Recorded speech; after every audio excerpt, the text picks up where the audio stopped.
Ahoj, jsem Gloria Guevara Manso. Více než 35 let mám tu čest vést iniciativy v oblasti cestovního ruchu, spolupracovat s vládami, podniky, akademickou sférou a komunitami po celém světě.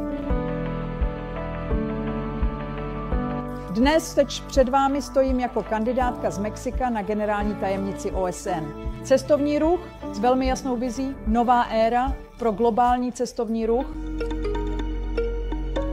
Jako generální ředitelka VTTC jsem vedla sektor k jednomu z jeho největších výzev pandemii COVID-19. Úspěšně jsme ochránili miliony pracovních míst díky našim globálním bezpečnostním protokolům a skvělé spolupráci veřejného a soukromého sektoru.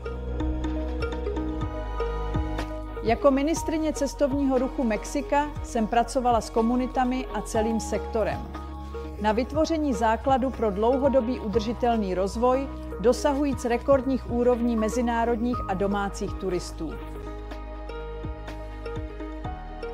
Má vize pro tuto novou éru je založena na 4 základních pilířích. Prvním je odolnost, vytváření podpůrných mechanismů pro překonání budoucích krizí. Druhým jsou příležitosti, posilování postavení žen, mládeže a místních komunit. Třetím je inovace, přijímání technologií, které zlepšují konektivitu po celém světě a zážitek cestovatelů. Udržitelnost, podpora turismu, který respektuje a chrání naši planetu.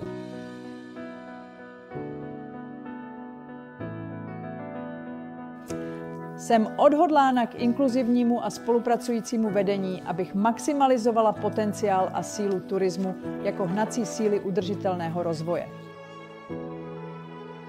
Pod mým vedením OSN turismus poskytnu více hodnoty všem jeho členům a lidem, kterým slouží.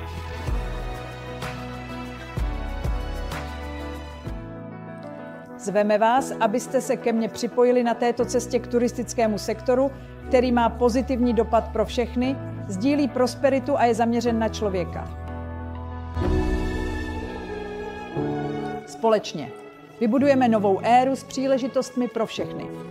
Děl se.